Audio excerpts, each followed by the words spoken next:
Hey YouTube, here's Heiko down in my garage, and today we're going to take a look at the Silent Hektik ignition for my BMW motorcycle. So I'm going to open up the box and take you along. Alright guys, so here is the BMW buyer.de box. Silent Hektik doesn't sell their products directly to the United States, so I had to order it from a vendor in Germany that was happy to send it to me. Paid some shipping, but it wasn't really crazy, and was really nicely packaged up. Let's get this open here. So here's the Silent Hektik box, and yeah, this is how they had it all packaged up, nothing else in there. Okay, let's look into the box, what we actually have in there. Model number, I guess, handwritten. They make these ignitions for different models, BMW, but also for Moto Guzzi and Ducati, I think. There might be a couple other brands that they make it for.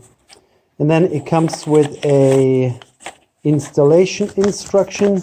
This one here, it says on there Moto Guzzi and 2-valve boxer, but it turned out that most of the description in here is written for Moto Guzzi, but they have all the install instructions on their webpage in the download section.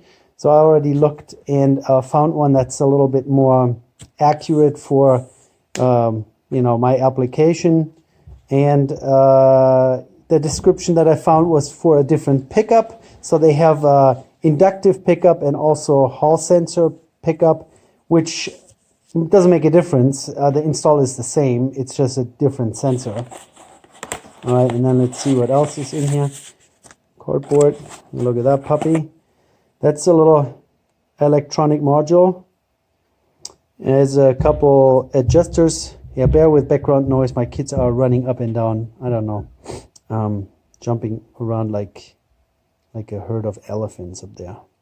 I guess elephants don't jump really, but anyways, one is the ref limiter, and the other one is the advance curve that you can adjust, and you have to pick the right one. Here are the numbers and whatnot. This is the advance curve. So where it starts, you have to do a static timing, and then it advances to a certain degree. And you can, there's one shallow and a steep curve. So one that advances really quickly and one that kind of takes its time. That's the S is not shallow. S is steil, which is steep, and F is flach, which is shallow. So yeah. Anyways, that's the little ignition module. It's nicely potted in some epoxy, and then you see the two connectors. One is for the pickup sensor that goes under our timing cover in the front of the engine, and the other one is just for power to the coils, positive and negative ground, and a couple other wires. And then here is the little pickup. So this is a Hall sensor version, and here's the connector, and this is already all pre-wired, so I don't have to do anything. This goes right on top of the alternator, and then you run the wire up outside of the timing cover, or not the timing cover, you know, the front, whatchamacallit, engine cover right here, this one. That's where the alternator is, and that's where the wire goes up out the top. Oh my goodness, everyone is flushing the toilets up above. And then we have some wiring equipment here, some wiring parts. There is, I wonder, let's see if we can open this without dropping everything. Hold on.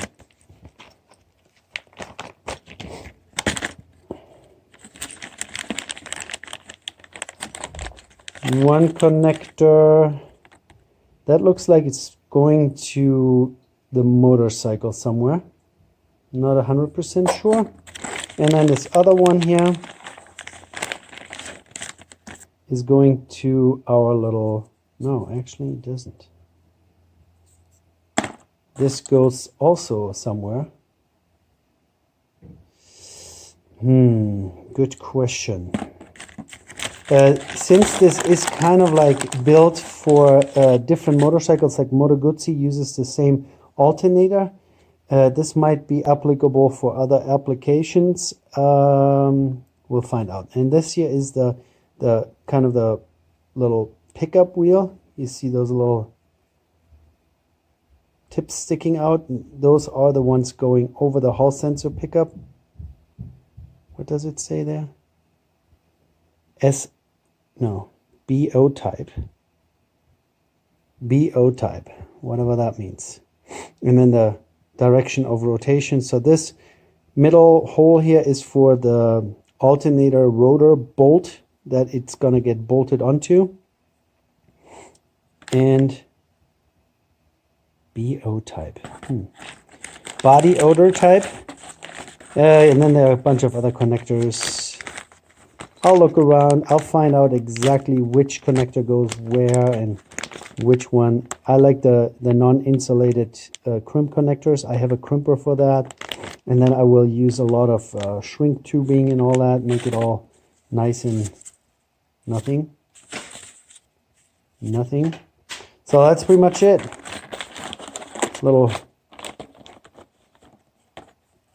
wheel for the alternator, the pickup, the electronic brain, and some wiring. And Heiko now needs to find out what goes where. Yeah, if we take a quick peek, like I said, this is mostly written for a Moto Guzzi, so I have no idea why they put 2-valve boxer on there. I guess the alternator pictures, they look exactly like it. You can see, you know, how the wheel is mounted and where the pickup is, and they tell you to static time your motorcycle and then put that on there so that the edge of this one nipple is right over the middle of that pickup sensor, and so on. And then they give you suggestions for like a basic timing setting. And then here's a wiring diagram roughly. If you have mono coils, which I still have, I don't have like one of those dual coils thingies, and how that is wired, which wire goes where. So the 2-pin connector is literally just for the pickup, and then the 6-pin connector is, you know, I am impressed. So this looks like my coils are actually going to be individually triggered. So it doesn't look like they're running as a waste spark system anymore. So in this case, it looks like each coil will be triggered individually, because there are connectors for each coil. And then there are just, what are these in the middle there? That's one positive, one negative coming from the battery. The 12 volt is a switched from the ignition key. And then literally, 2 wires each coil. So that's kind of a cool thing. So that means that the coils are not constantly firing like they do in our normal waste spark setup. I guess they give you all kinds of nice connectors here. I just noticed that the pre-wired ones here, they are the male end of the connector, and then the opposite end is in here. So we'll have to come up with some sort of nice wiring setup. I'm assuming I'm probably just gonna make my own. I will use this 6-pin connector that goes into my little brain box here, and then start my own little wiring harness that I run parallel to the stock wiring harness back to where the ignition coils are, and then maybe use those little single connector insulators over the spade connector and stick them on the ignition coil. And then we'll find a nice location where I can tap into switched 12 volt and maybe even run a individual wire back to the battery, because, you know, shared grounds, sometimes you have corrosion, whatnot, and especially with like electronic ignition, you want some clean, nice grounding. Which ground would be better than the battery itself? So I think that's good. And then it gives you a suggestion what kind of wiring gauge to use in square millimeters. So yeah, that's that. And then the next page is just showing you all the different advance curves to how many degrees it goes. I'm probably gonna try to find one that's closest to the stock advance, because I really don't want to increase the max advance of my timing here. I just want to switch it to electronics, so we're not using the mechanical timing advance. Then they even print a what is this called here? A degree disc. I actually own one of those. I just bought it. Not the Silent Hektik one. This is Motion Pro, also for motorcycles. This might actually end up being a little large. With that, if this doesn't fit, then I just print one, cut it out, put it on a piece of cardboard or whatever. So what you want to do is you want to set this cylinder, the left side, with your timing mark to top dead center. On here on the flywheel, the marking will be OT, which is oberer Todpunkt, which is German for top dead center. But I don't trust those markings on there. I don't know if they're like spot on and 100% accurate. So what I'm going to do, I'm going to build myself a piston stop using an old spark plug and a maybe 6mm or 8mm bolt. And then we're going to be very gentle. We're going to find top dead center based on the marking for this cylinder. Remember that both pistons are always in the upward stroke, but once it is the compression stroke and once it's the exhaust stroke. So you want to make sure that you find top dead center for this cylinder. Both valves are closed. Line it up with a OT mark on your flywheel, and then I'll take the cover off. In the next video, we're gonna do this very systematically. At least I'm gonna try, take you along. Put this degree wheel on the alternator when it's in top dead center, and then we're gonna put a piston stop in there, and then we're gonna try to see,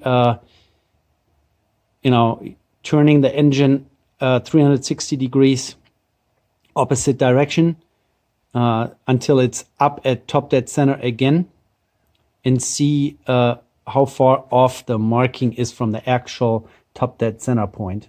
But I'll take you along for this. I first have to make the piston stop, which you can buy for like $8 on Amazon. But coronavirus is stopping me from ordering stuff on Amazon right now. So yeah. So this is content of the box, the description or install instructions, and the little bits and pieces.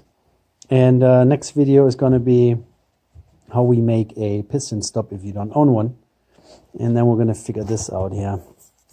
I haven't used it before. In theory, I know how to do that. We'll find out together. Okay? All right, you guys hang in there, and see you soon. Bye.